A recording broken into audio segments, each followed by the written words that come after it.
Free steel, cracked iron, and bayou grass. Sunset at Creekside is fading fast. Are you really digging for peace, or is that just a lie you tell to help you sleep? Sure that you. Welcome to the Wrecking Yard. I'm Jerry Wayne Longmire, and y'all are presumably still y'all. All are welcome here in the Church of Internal Combustion. We just ask that you show up with an open heart.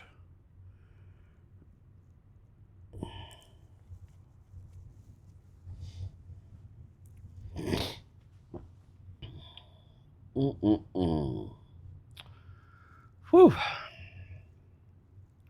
Let's see if this works this time. My camera's giving me a little grief this morning. It stops recording every 10 minutes. I can't figure out what's going on with it. Hope you guys are having an excellent weekend.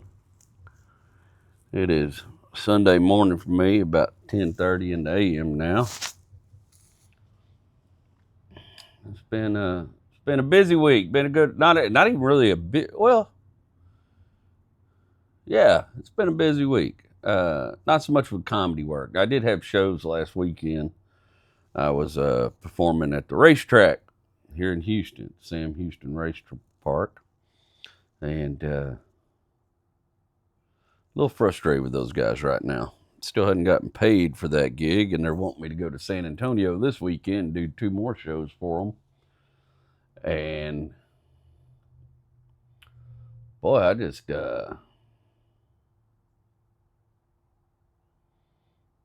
I'm hesitant to drive my ass to San Antonio when I hadn't got paid for the last gig yet.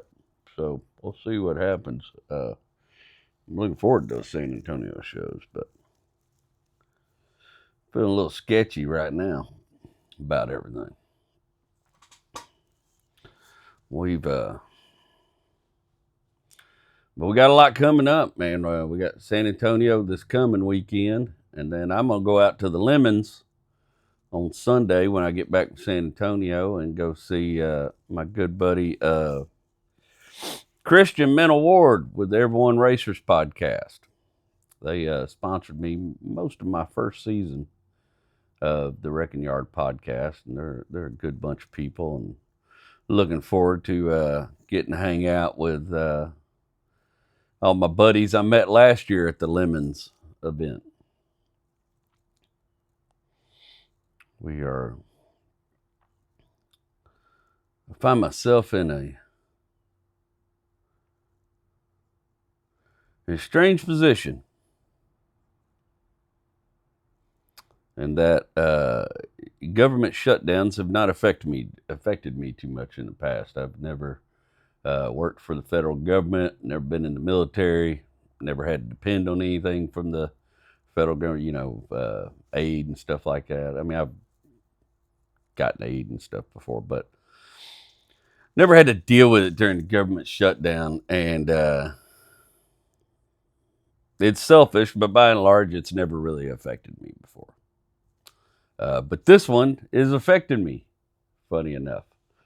Some governmental policies are somehow getting through to my little universe and affecting me, and it's kind of strange. But my book, we're trying to get it out by fall of 2026, but now we got a hold up with all the printing because most of the books are printed in India, or at least a large portion of written manuscripts and books are printed in India. And because of tariff rates, and I don't understand it all, but basically it's stuff involving the tariffs on their end, is it's putting a delay on everybody's books getting printed, which is it's a little strange to be dealing with. So you wouldn't think global politics would get in the way of getting a book printed, but apparently this is where we're at. On top of that, we're finishing up the ARCs. The ARCs got to be done here in November. so we can start going through all the subright stuff. But when you get all those pages have to be copyrighted. Well, there's nobody working in the copyright office right now. The copyright office is shut down to essential employees, which means there's like 3 people there running the whole thing, and they're not doing any of that kind of stuff right now. So if they don't get the government back on track, we're going to be delayed on that, and that's just a weird, strange position to be in that I have not ever found myself in. Guess I should count myself lucky I hadn't been in that position yet. I'm sure it will resolve itself as things tend to do, and all the saber rattling ends, and everybody figures out what they're gonna get together on, and that whole nonsensical theater that happens in Washington D.C. Makes me irritated because I've had to read more about it than I've ever really wanted to. I just don't care for all that nonsense.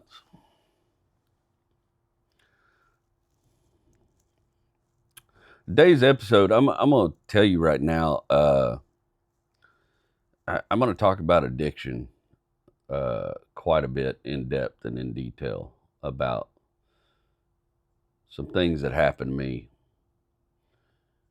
and stuff I went through with opiates. And if that's triggering for you, or you're struggling with that, you don't want to hear that, I want to let you know that, so this might not be a good episode for you. I mean, I hate to see anybody miss one, but I understand. It's a lot to think about sometimes, and I'm gonna try to be very honest about it. And sometimes honesty is not pretty, but I thought about it a lot this week, as a matter of fact, for 2 reasons. One of the things we've been doing with my book, so Adam, my editor guy and buddy, he teaches editing classes, developmental editing for the, I guess it's University of California, UCLA. And for the past 2 semesters, we've introduced parts of my book to allow his students to try to break it down and try to understand it, and help kind of shape them as developmental editors and give them something to, dig their teeth in, really gnaw on. And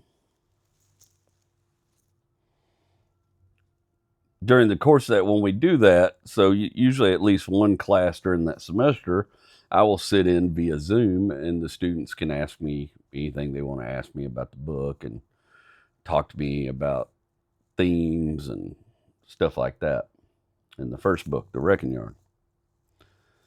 And it was very interesting the last semester, but this semester in particular was really good feedback, because it was not my normal demographic. Most of the students in the class are female, and most of them pretty young, college students.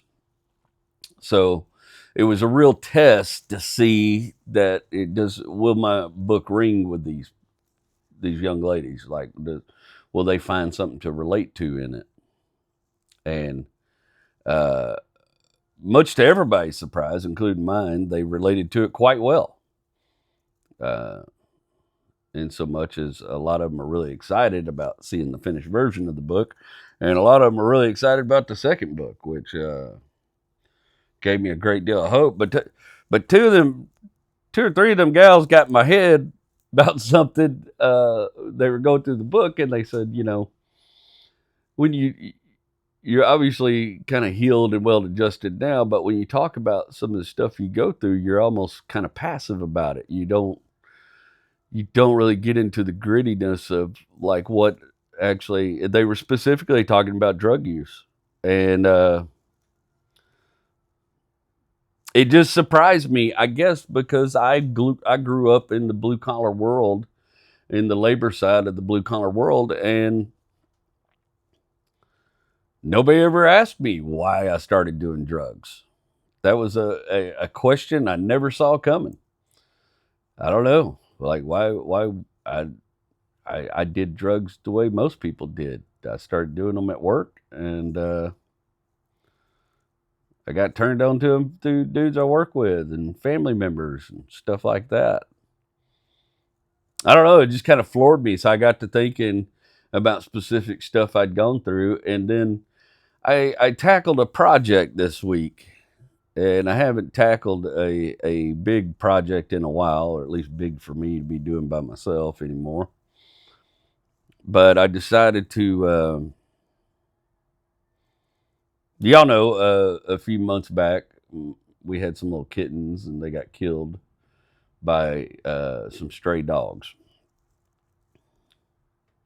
When those stray dogs come in, they tore my porch all to hell, our screen porch all to hell, and did a bunch of damage to it. And there was also a bunch of damage done to it. Rachel's brother used to live in this house, and he's schizophrenic, and he did a lot of damage to this place, and also did a lot of weird electrical work. He's not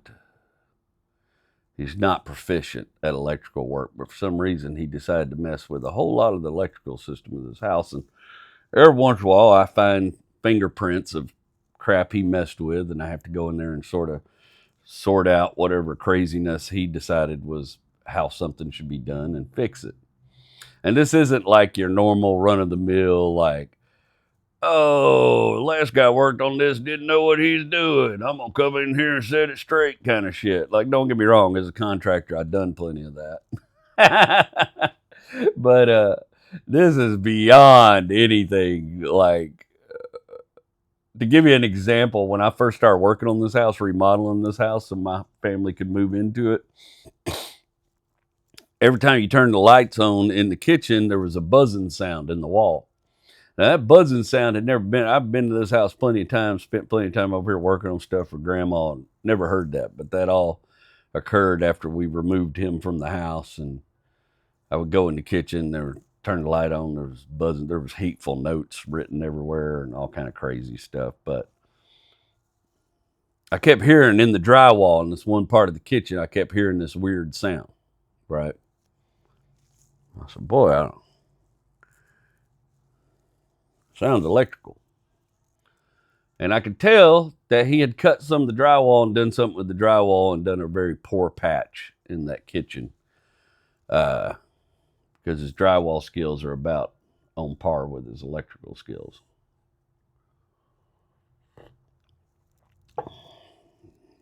So one day I just decided to cut that drywall patch out. And what I actually found was like 8 patches all through the wall in the kitchen, where there once had been I think some kind of outlet, I don't remember. But he had literally just taken the black and the white wire and twisted them together and stuck them in a wire nut. Oh, they didn't even have a wire nut. They were just tucked behind the wall. He had decided that circuit wasn't energized anymore. And they weren't touching enough to make really good contact, but they were just enough to. This house was flipping breakers, doing all kind of weird stuff when I first got over here. And then I just found these 2 wires twisted up together, hidden behind drywall. Like, what the actual... I want to say the F word right there. But yeah. What? Who does that? So I had to retrace that circuit, of course, get up in the attic, figure out where that circuit was tied into, where it was being energized. And it was a big old rigmarole before I got it all straightened out. And he had done a lot of weird stuff with the switches in there, and had also put some coffee mugs in the wall after he drywalled it up, which didn't, I don't know. I've never seen stuff. But so I tackled this other. So when those dogs came and demolished this porch, I knew I was going to have to redo it all at some point. But also in one corner of the porch, we had a bunch of termite damage. We were having all those termite swarms. Those termites got into some of those porch posts and eat them up. After we thought we had already killed all the termites, they showed back up. And I have my good buddy Tim Moss Wildlife Removal Services does pest control. He come out here and got rid of the termites for me. So I decided this week that I would go get some lumber. Actually, I wasn't even going to get some lumber. I had this great cedar lumber out here. I've told y'all the story of how I've drug from place to place, and I thought I had it protected. And apparently, termites eat. See, I was living under a wives' tale. I didn't think termites ate cedar. I did not think termites were a fan of cedar because the terpenoids in cedar, but them termites ate the shit out of my good cedar. I ain't got much. I'm gonna have to take it out there and cut what's good out of it and plane it all down. But they did a number on some of my good cedar boards.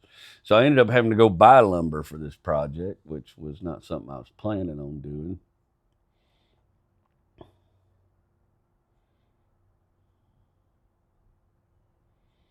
Buying lumber just sucks anymore. Like it's always been kind of bad going to Home Depot and Lowe's for lumber. Like you're gonna get a lot of crap lumber. But I just went to get some 1x2 furring strips, which I know that's rough. You know, furring strips are rough stuff. I'm not expecting them to be pretty or trim level pieces of wood. But I thought, I can get some furring strips and use the backside, the square side of them to hold my screen down. It'll look nice. The old original trim on the porch is just real thin lath stuff. And it just doesn't hold staples or anything very well. And I wanted something that's going to have a little more substance to it, you know, as far as holding the screen up. But man, the lumber selection at our Home Depot was just awful. I bought 2 kiln dried, treated 8-foot 2x4s, one 10-foot 2x4, and a 12-footer.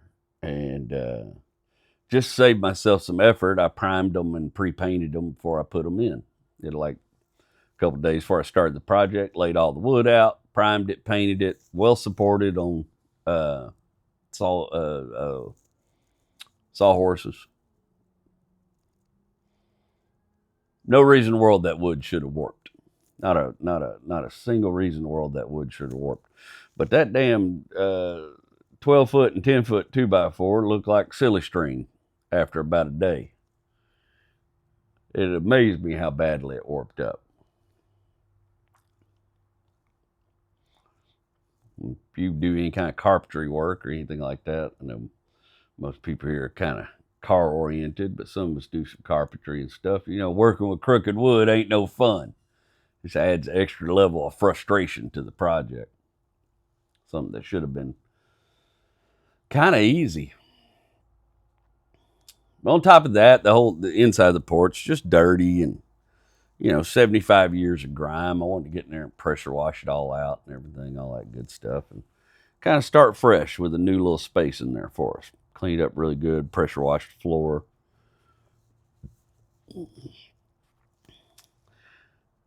All this is to get to a point, tell you, I just don't move as quick as I used to anymore on a job site.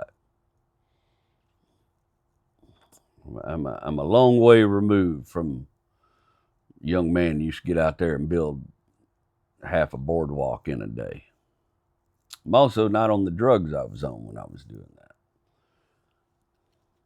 that. It got me thinking when I was working on this porch, and I've told you all this story. The last time I worked on this porch was about a decade ago. It was right after Uncle Jerry died. Great Jerry. Uncle Jerry went in the hospital for what was supposed to be a routine surgery. And they were going to put a stent in, and they nicked a vein. He ended up bleeding out. Uncle Jerry didn't make it through the surgery. It was devastating. It was a year after Rachel's father died. And then she lost her uncle, who was the only other big male role model in her life growing up.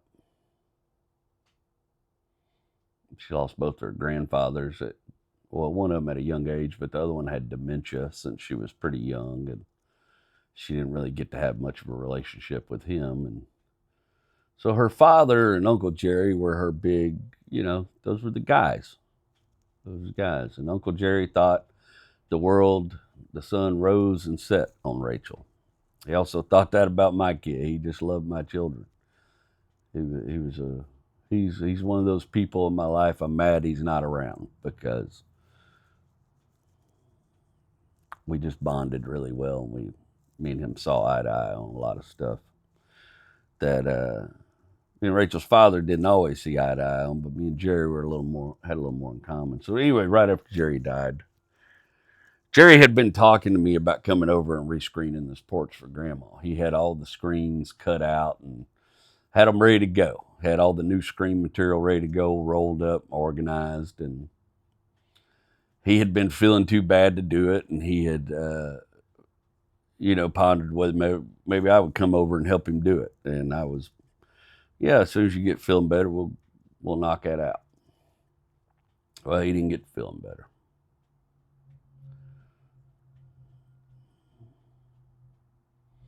So the day of the funeral, after the funeral, we had a little reception over here at the house, some food, and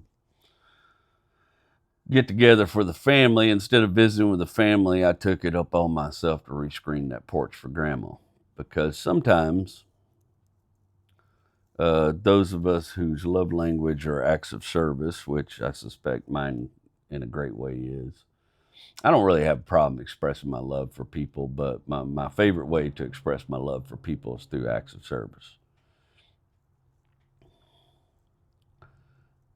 I wanted to do something for Grandma, and I couldn't do anything to make her feel better about outliving her two sons and losing the one who was, Uncle Jerry was like her caretaker. He lived here with her, and they had lived together for a great many years, and he had taken care of her, and she lost a lot with him. And I just wanted to do something for her. Like I said, it's about 10 years. Oh, it's 2016, 9 years ago. February. Getting close on 10 years. And I stood out there and I rescreened that porch for Grandma while everybody else ate chicken and hung out in the kitchen, swapped lies. And I thought it was kind of peculiar. None of those men offered to help. Not a single man in what was left of this family offered to help in any shape or form. But Grandma was out there with me the whole time while I worked on that porch. She stood out there and talked with me and watched while I worked on it and chit-chatted with me the whole day.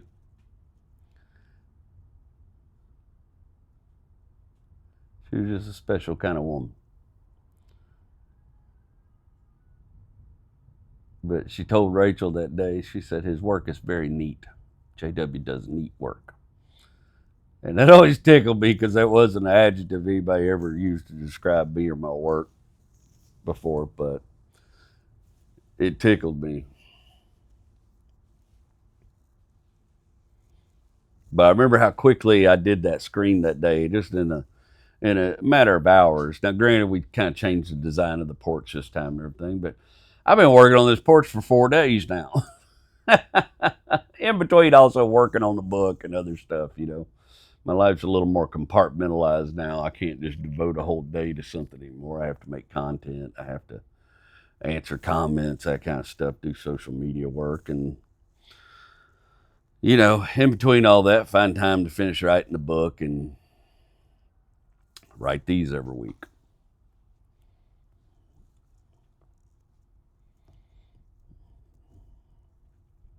But I was out there working on that porch this week and just thinking about how my body moves differently and how things have changed since I first got into doing that kind of work, especially when I was doing it for a living. And I was thinking about what them girls said about, like, why did you get into drugs? And it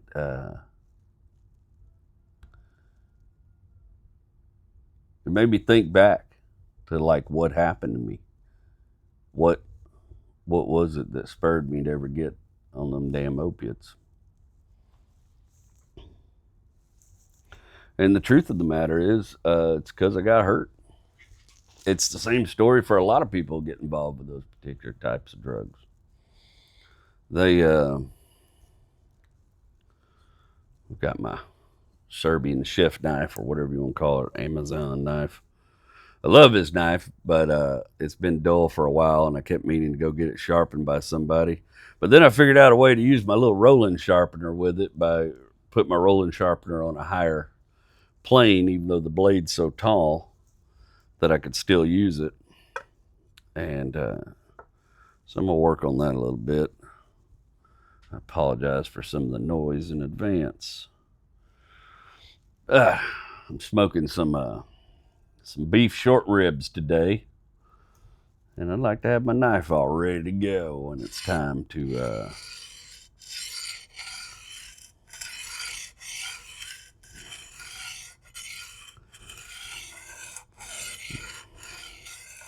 So I told y'all the story. I don't remember exactly what year it was, but it was when I was working for Metco Industries. It was a testing company. And that's where I tore my back up the first time. That's where I tore a disc in my back while working for that company. And like a fool at the time, because I didn't know any better, I trusted the workman's comp doctors. And the workman's comp doctors gave me a bunch of Percocet and told me just to rest and come back to work in a couple weeks, everything be fine.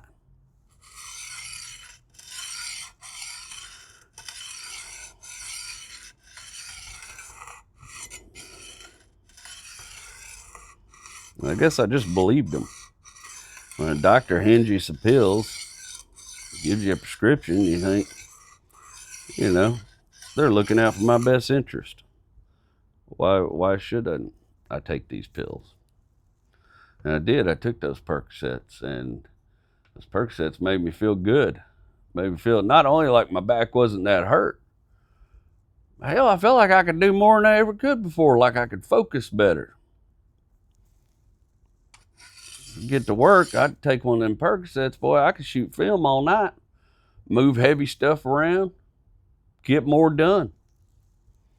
Well, you get more done, you can take more hours. And when you can work more hours, you get more money. And that's a great deal of the motivation in the blue-collar world. How many hours can I work? How much money can I make? It took me a long time to realize I was getting fooled by myself. I remember when I first understood what it was that I was doing to myself was an old man that I knew and was sometimes a bit of a business mentor to me, told me one day, Mr. Bob, he said, Jimmy Jerry, a man can make a living with his hands.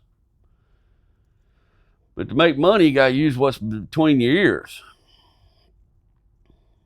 You ain't never going to make money with your hands. Your body's going to give out first. But you can make a living with your hands, but you're only going to make money with what's between your ears. And I wish that lesson had soaked in when he taught it to me. And sadly didn't. And for a time, I took those painkillers and I worked that job doing that x-ray work, and it helped me get by. I could climb towers. I could still work. I could still do things my body needed to do. Then after that, I got into comedy. And when I got into comedy, I didn't need to be able to do those things anymore. And I quit taking those pills. And I got into other things. Got into other drugs. Started drinking a lot. Drinking makes my back feel better. That's a true story. Or at least makes me not care so much about the pain. The pain didn't go away. I just found other ways to deal with it, but I also wasn't wrecking my body on the job site anymore once I started doing comedy full time. I was still young and could sleep just about anywhere. Boy, what I would give to go back for that. I don't want to go back and be young again, but what I would give to be able to sleep like I did when I was 22 years old. To just lay down I could lay down on the floor. I used to sleep sitting up in the truck seat. You know what I mean? I could do that now if I had to.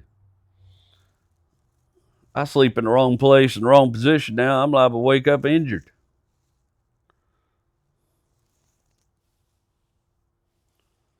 A few years later, me and Rachel got married, got back in construction work. My back started giving me problems again.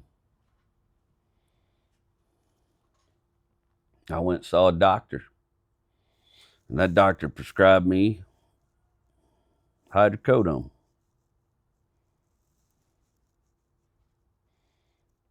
And just like in Percocets, I take him hydrocodone, boy, I could go work all day. I never partied on them. It wasn't like a party thing for me. I didn't take them and drink. I didn't take them to have fun, but I took them every day. I took them every day. I would take 4 of them every day,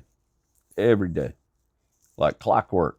I could tell when my pill was wearing off, I need to take another one. I used to take one in the morning right before I go to work. And then I would get there about 6 a.m. and I'd go hard till about 11:30, noon. And I'd go eat me a little bit of lunch, and I'd take another one of them pills, and I'd go hard in the paint till about 6:30, 7 o'clock. And then when I got in my truck go home, I'd take me another one of them pills. That way, by the time I got home, I wasn't in so much pain, I'd get on the floor, play with them babies, hang out with Rachel. Come about 9 or 10 o'clock, I'd take another one of them pills. An hour or two later, I'd be asleep and then get up 5:30 a.m. the next morning and do it all again. And in those days, I generally worked 6, 7 days a week. I was trying to start a business. But in the early days, I had a helper here or there, but most of it was me. It was me unloading the wood trailers, me. And I was taught construction, by a family that just you didn't take days off because you were hurt. You didn't take days off because you were sick. You just went to work. You just went to work. You had to go make that money every day. It becomes a need. And them pills were keeping me going. And when you're in the middle of that, you don't look so far into the future as to say, am I always going to have to take these pills? You don't think about that stuff.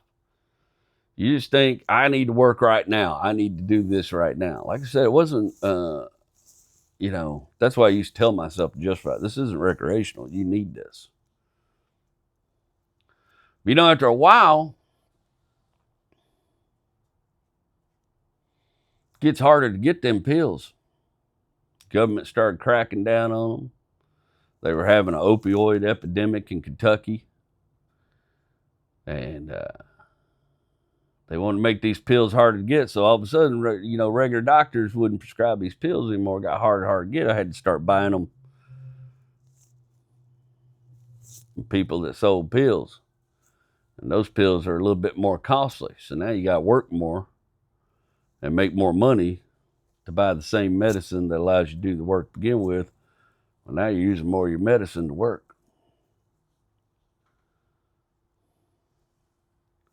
And my buddy Steve at the time, I haven't spoken a lot about Steve in this particular era. This is about 2011. I'm in the throes of what I will call opiate addiction. I've been taking those pills off and on for 8 years at this point.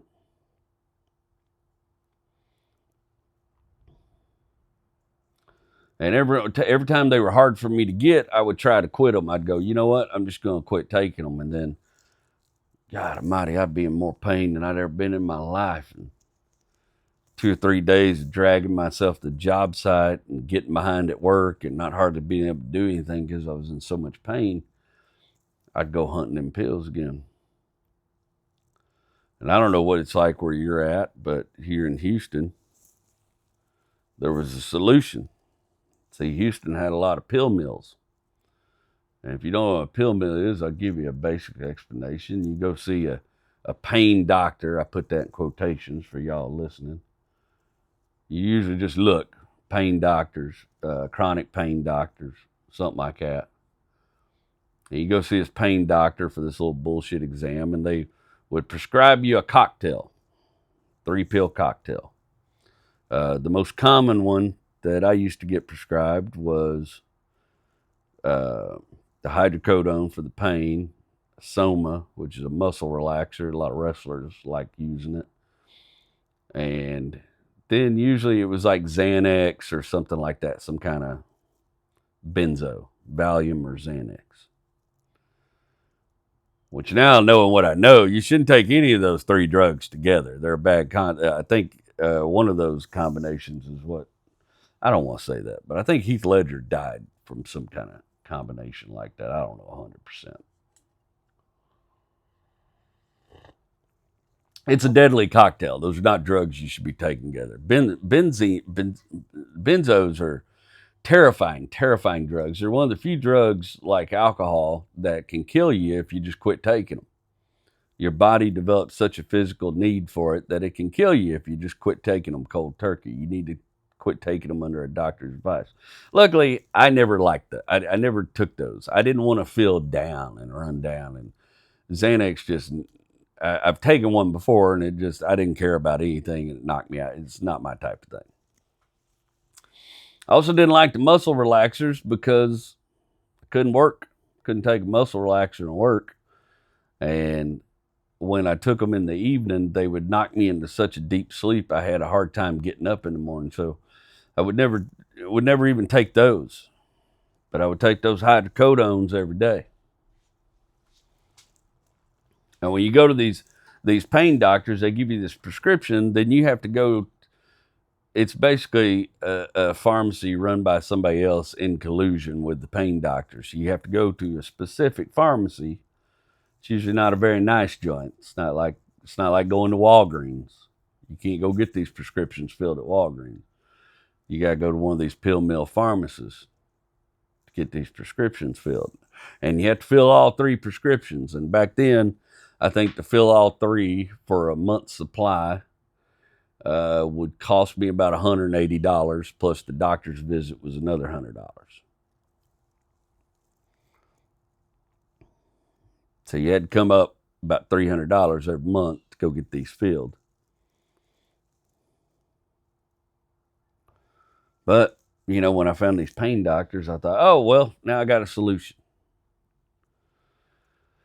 But because these things kind of work on the skirts of the law, and mostly on the outside skirt of the law, they would get shut down and reopened and shut down and reopened, and doctors fired, and doctors would disappear. And half the time these doctors was on the pills too. And they would try to make it all.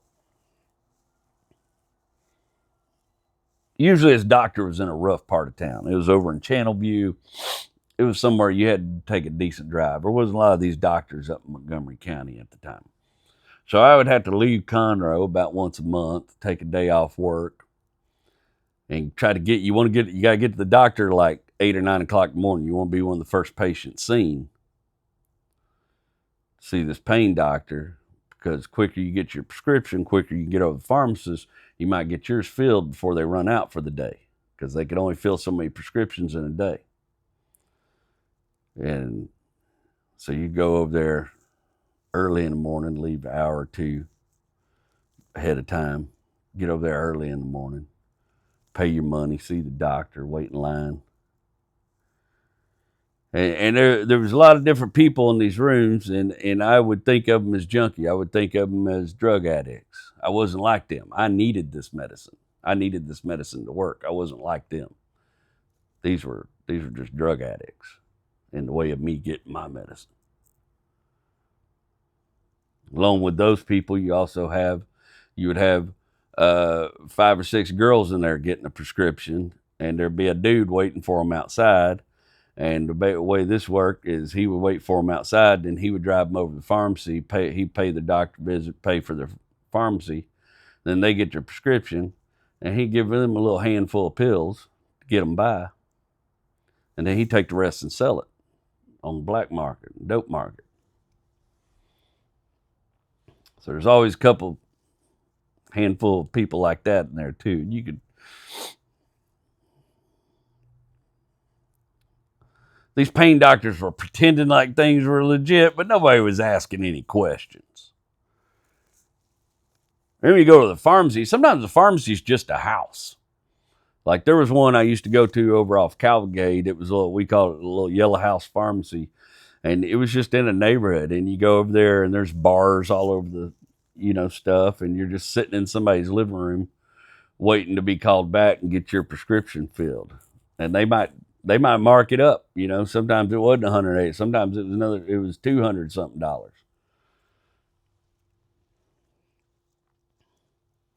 Then I got to a point where my buddy Steve was taking all the pills. He liked the Soma. He liked all of it, and he had friends that he liked doing pills with,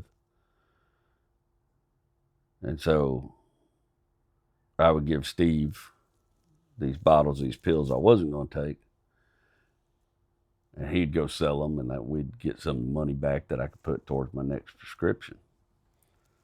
But it becomes a cycle. You become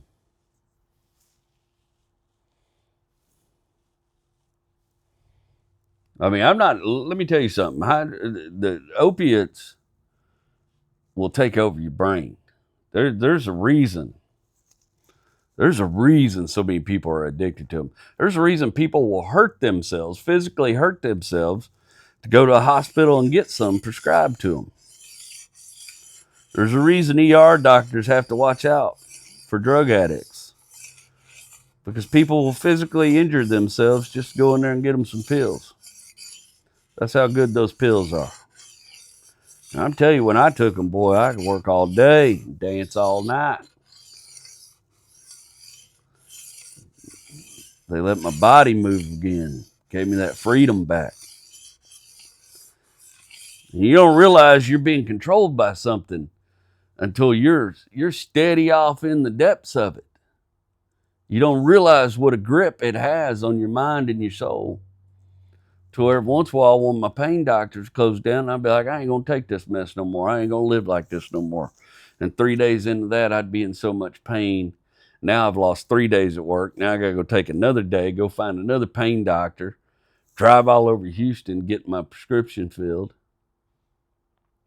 But by God, when you'd leave that pharmacy with that brown paper sack full of them pill bottles, you just felt so like, oh, it's going to be all right now. I just had to get my medicine.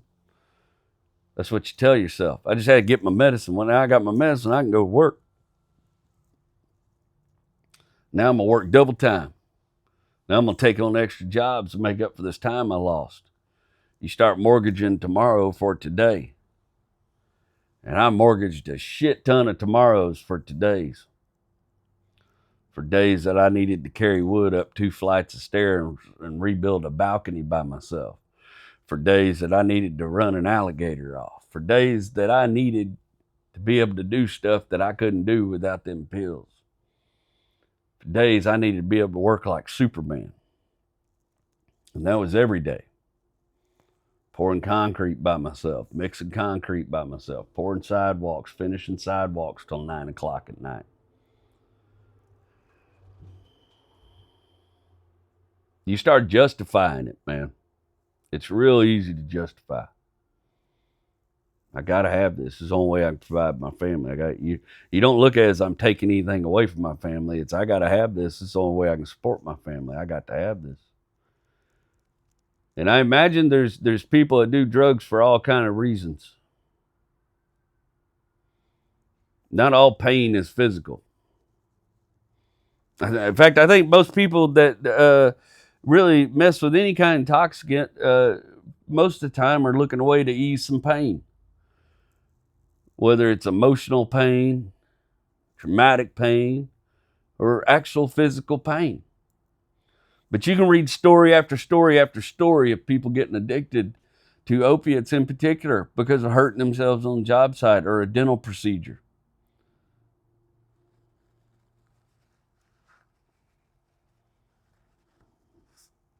Them factory drugs is good. Factory drugs is real good. They get a hold of you. You don't even realize they got a hold of you until you're off in it, until you're being owned by these things. And then it gets to a point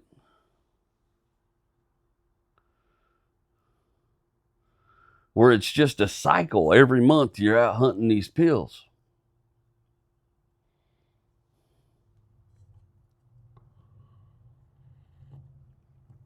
And you're dealing with nefarious characters, because sometimes you can't find a pain doctor. Sometimes you got to go find one of these guys and sell you some pills.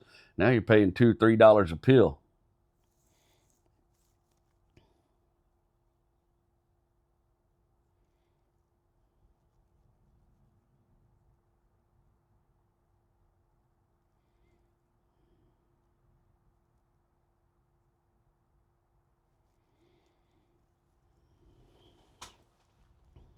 I don't know. I don't know how it happened so easily. But at some point, I can tell you by 2011, I was living on these things. And when I couldn't get them, I'd shut down.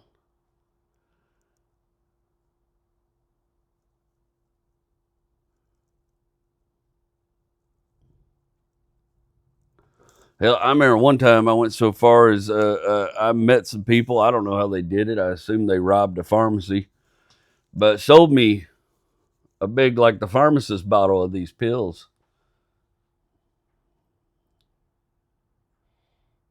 And I scrambled to get the cash to do it because I needed them, because I had to have them.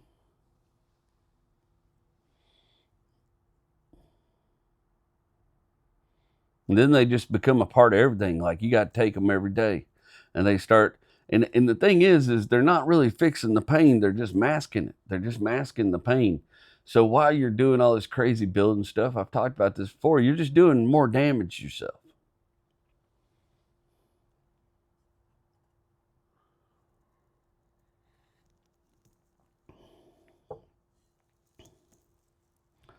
And I've seen good men, contractors, doctors.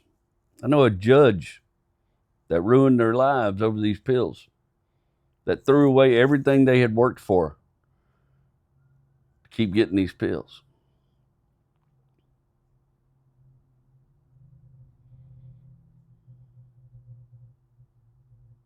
And not everybody gets away from it. I was fortunate. I got away from it. I got away from it, and I told you when my mother was dying at such a young age of liver failure, I was like, I'm not going to end up in this boat. I got to do something about this. I'm not going to be 57 and leaving my kids alone in this world because I couldn't get off these damn things. And I broke the spell and got free from them, but it was one of the hardest things I ever done in my life. And you tell yourself stuff to justify it all the time, but let me tell you, my inner monologue was still telling me all the time, you're a junkie, you're a drug addict, you ain't worth a shit, you can't do anything for anybody unless you take this pill, put this pill in your body. And I would say, no, I need this, I gotta have this for work, I'm in pain, I gotta have this. But that inner voice the whole time's talking to you. You tell yourself, you make constant justifications. I look back at it now, I can hardly believe it. And here's the thing is, once you're in the grips of them, time slips by. What was a year is now 5 years. And you look up and you're still doing the same thing.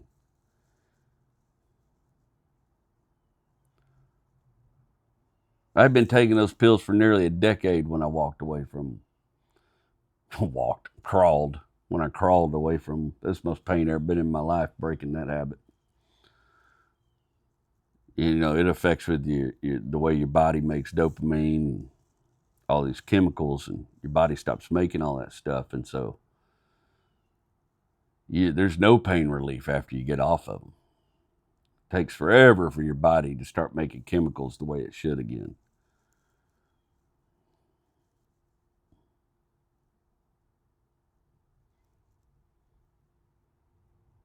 I see people now still trapped in it, still stuck behind that little devil that's trying to get them.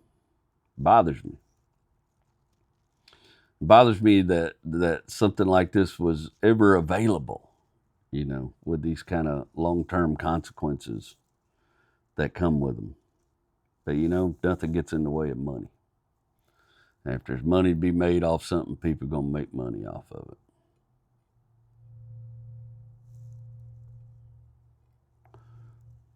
I hope none of you are struggling with anything like that. Chances are maybe some of you are.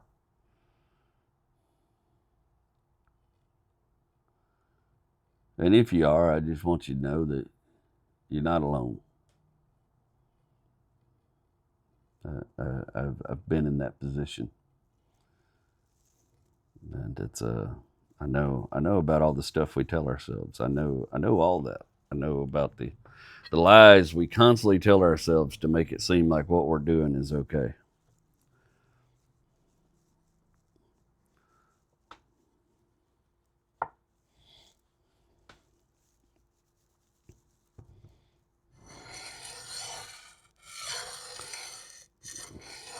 When I thought back about those days, about going to those pharmacies and going to those pill mills, and how degrading that experience was, and how I would try to convince myself that I was better off than all the other people doing it with me. Oh, they're just doing it because they want to get high. I'm doing this because I need this. I got to have it. I'm not like them. Those are drug addicts. I'm just working man. And I guarantee you a whole lot of working men have told themselves that lie right up until it killed them.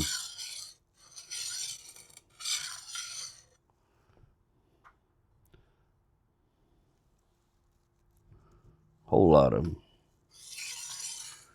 It's that old Tyler Childers song, keep your nose on the grindstone and out of them pills. They were so bad up there, man. They were so bad up there that they caused a heroin epidemic in Kentucky when they took them. You can't just take something like that off the market. When you take something like that off the market, nobody can get it. They're just going to find a substitute. And apparently that black tar heroin is a good substitute, or it was a cheaper one.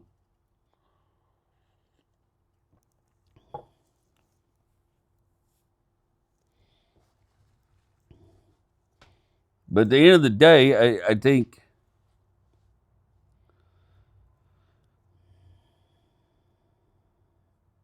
I think the most important thing you ever know is people will actually hurt themselves to get them. That tells you everything you need to know about that particular little drug right there.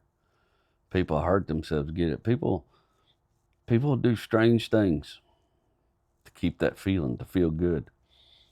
I remember my favorite lie that I used to tell myself was I wasn't addicted to those drugs. I just needed to work. I just needed to work. It wasn't about taking drugs. It was about going to work. That's all I really needed. Let's wrap that one up there for today, and let's do some testimonials. I got some pulled up. I got one in particular. Well, where did I put them? Oh, here we go.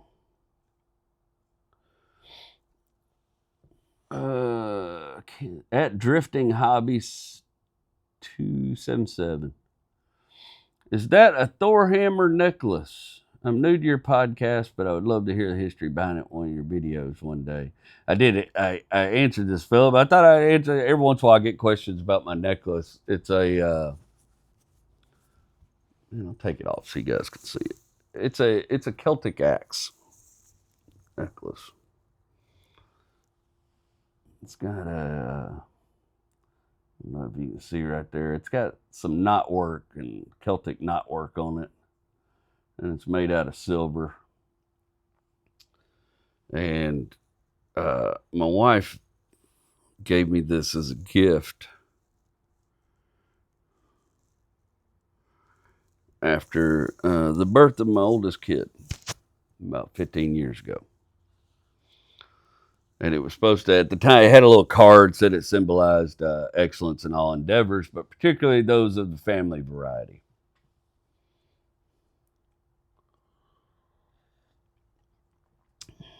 And I very rarely take it off. That time I took it off just now to show it to you guys is probably the first time I've taken it off in a year or so. I wear it all the time. It's just one of those connections to her and the kids and a different time. Also, at the time, I was under the impression that I was mostly Irish, ethnicity wise, but since then, I've done some DNA testing and found out that I'm mostly Scottish. Very, very little, I think it's like 30% Irish and 70% Scottish and Wales. But not nearly. I was told all my life that the McBrides were all Irish and all that good stuff, and they were, but everybody else in my family heavily Scottish descent. I was also told that we were Cherokee Indian, like every other redneck in the South, but my DNA test didn't show none of that. So it looks like I used to joke with people. I come from the whitest people ever whited. There was a bunch of crackers over in Scotland crackering around, and then they crackered over to Virginia for a little while, and then they crackered off into Appalachia, and then some of them crackered off into Texas. But it was just this long line of crackering farmers from Scotland, mostly farmers. But yeah, that's a story. It's not much of a story behind the old Celtic axe. Oh, it's a little chilly out here this morning in the garage. I should have worn me a jacket. And our old buddy, the Baldwin VW. Sorry I haven't been on the live show in a long while, brother. No, I still listen to every single episode. But life is busy. I hope you're doing well, and I can't wait for you to announce a Pensacola or a Foley, Alabama show. Still want you to show up at OWA. Buddy, don't worry about missing the live show. I love when you guys come sit and we talk in the chat and all that good stuff and watch the show together. But this show's for y'all whenever y'all need it. I'm just happy you're still listening to all the episodes, and I hope all your projects are going well. And though the Pensacola show wasn't able to work out, we were trying to put that together with the Louisville show, and that just didn't pan out. And I'm glad because my hip wouldn't have been able to handle all that driving or everything I was going on with my hip at the time. But I will be in Macomb, Mississippi here in about 2 weeks. I don't know how far that is from you, but I will be in good old Macomb, Mississippi at the Palace Theater. I'm going to the home of the great one, Jerry Clower. Going to Liberty County, Mississippi. I'm going to go pay my respects at the final resting place of the great Jerry Clower. I may even write a whole special episode around that because Jerry Clower is just a good portion of what inspires me to tell stories the way I do. Of course, been a fan of Jerry Clower for many, many years. And never been out there. So I'm hoping maybe I can go over there and check out. I know that the museum's not open anymore, but I've reached out some people, and I'm hoping maybe I'm going to get to go over there and see that museum. I'm also going to run over and see the crash site from Leonard Skinner's plane crash. One of the guys involved with this show is real familiar with it, and he's offered to take me over. He writes for the newspaper there. I just did an interview with him a couple of days ago. I'll be coming out any day now. Also, just recently did an interview, not about comedy, but about planned obsolescence and inflation with the Guardian newspaper. So that'll be coming out here pretty soon too. And I'll post that on all my platforms.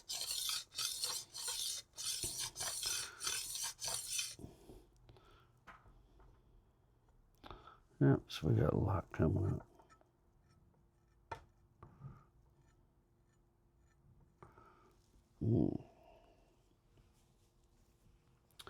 Let's go. All right, here's the last one. Oh yeah, I brought this up because I want to answer. At Jeffrey Palmer 7294. I'm beginning to feel duped. I think you are a liberal with a beard after many times listening to you. Nothing personal. That's just how I see you. I have so many questions about this statement, but I think it's a sad state of affairs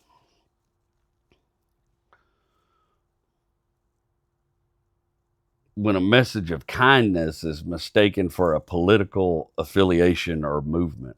First of all, I don't think any of the political movements right now are shrouding themselves in kindness. I don't give a shit what side of the fence you're on. Nobody's shrouding themselves in kindness. My message is one of kindness. I mean, though you made it clear that you may have watched and listened to my content, you didn't hear a word I said. I don't take it personally, though.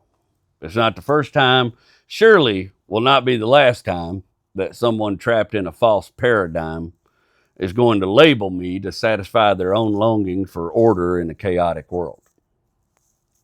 I get plenty of hate mail from the entire political spectrum telling me how I fail them on a weekly basis.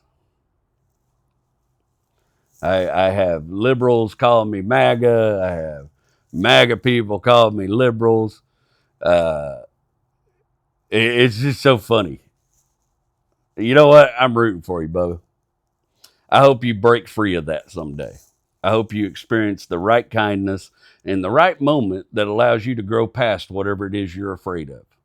It's hard. I've been there. I used to be flag waving this person that didn't have a clue what I was talking about as well.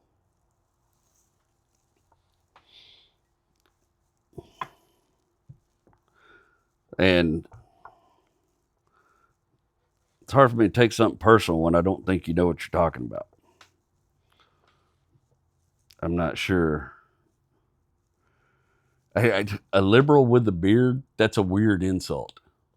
Do you mean like Walt Whitman? Frederick Douglass? Abraham Lincoln? Jesus? Which liberal with a beard? It's the weirdest thing. It's just I don't think you have I think liberal is a word some talking head told you to be scared of. Whether it's one of these guys sitting in their pickup trucks making videos about how everybody's wrong, or one of these dudes on TV in a gray suit making hand gestures. So don't take it personally. I just think you don't know what you're talking about.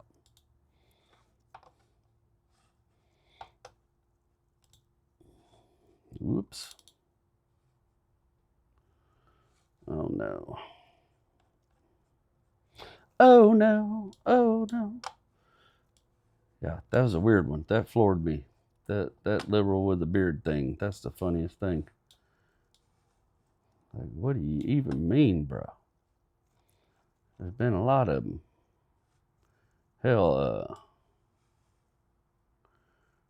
and then there's like such a breakdown. Like, you know, I always wonder if people even know what a classic liberal is anymore and what that means. I think it's just, I think we use words wrong for so long that they don't even have a meaning anymore. It's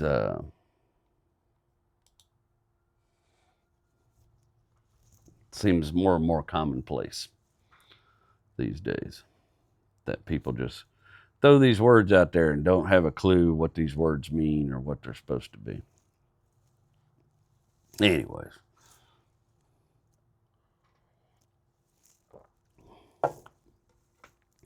We'll wrap this thing up, get out of here for the day. And I'm going to go finish cooking my ribs and working on that porch without the aid of painkillers, which let me tell you, JW's a lot slower without them. But that's all right. At least I have control of myself now.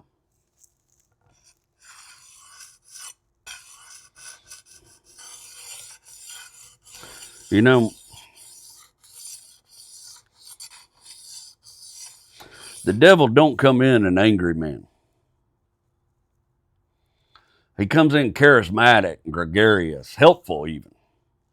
The devil's usually trying to fix your problems or show you a way around them. And I'll tell you something, the devil ain't a who. It's a what. It's that quiet part of yourself that whispers yes to things you used to know were wrong, just to keep the peace, just to keep the comfort.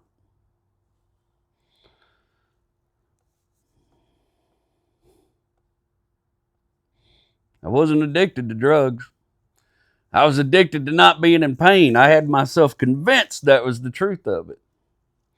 Different kinds of pain out there, the kind that breaks your bones and the kind that sets fire to the parts of you no one else sees.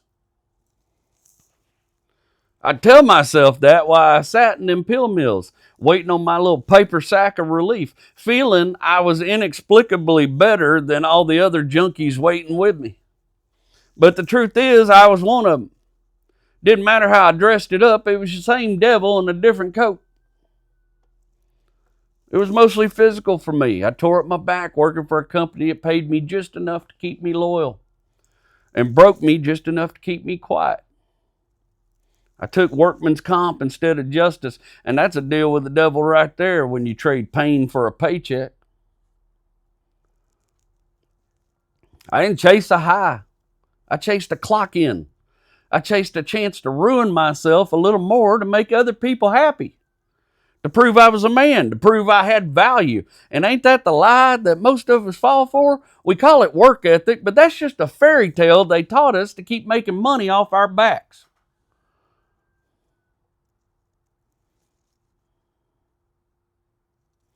And then it got to where I spent more time working to buy and find the pills than I did taking them.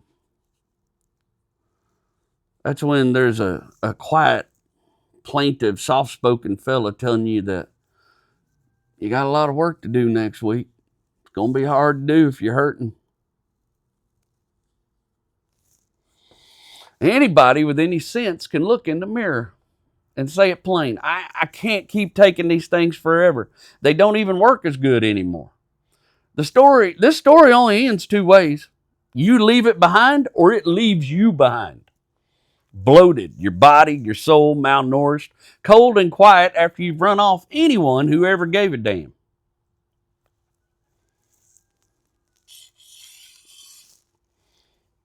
That's the crossroads. Ain't no altar choir, ain't no altar call, ain't no choir. Just you, the mirror, and a choice.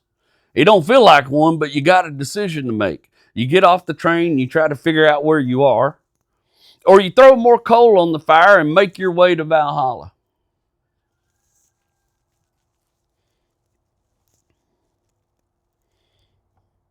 I ain't here to preach at you. I'm just telling you that I made it back. The pain's still here, sure. Some days I can't hardly walk, but it's honest now, and it don't own me. And church, that's the only kind of miracle I believe in anymore.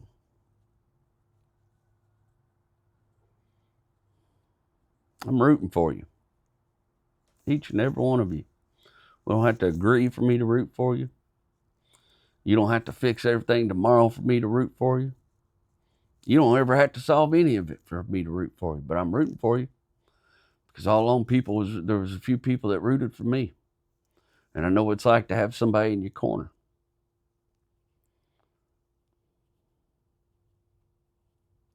By God, I'm in your corner. I'm JW and I love you.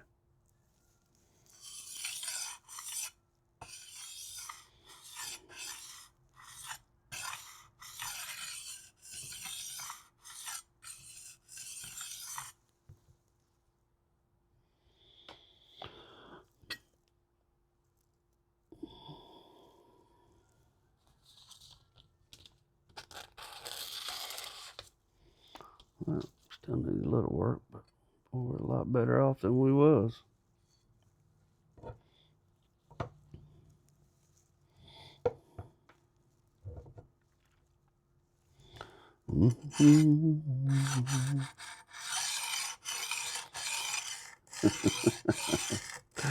Oh, I bet tell you about this rooster.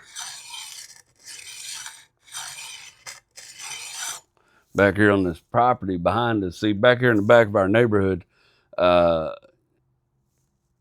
it's kind of like small streets and a lot of open space. And there's this fella over there that lived on one of these back streets, had a whole bunch of chickens and a couple of roosters. And they just kind of wandered around out in the ditch and all that stuff. Well, there's a lot of gentrification going on in the back of our neighborhood. So back there, right across from his property, somebody has built a whole bunch of condos and started developing that side of the street. Well, now he can't let his roosters wander the streets anymore. I don't know what they've done to this rooster, but they have broke this rooster, because this son 50 cockadoodle doos from 6 in the morning till 3 in the morning. Just all day long, this dude just, and you can just hear him all day long.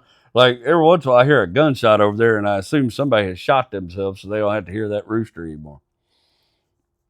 He just goes nonstop. This rooster, he's been going the whole time. But I was out here at 2 in the morning last night on the porch hanging out, and he was still going then. And he sounded so tired. Like, can a rooster cockadoodle do themselves to death? I don't know, but I think this will. We've about decided he's protesting the new development.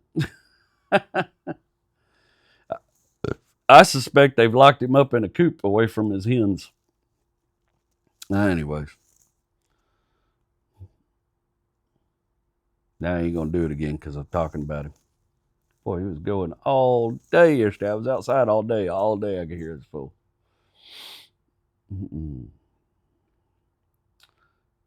Well, it's time to go smoke some ribs. Finish this daggum porch.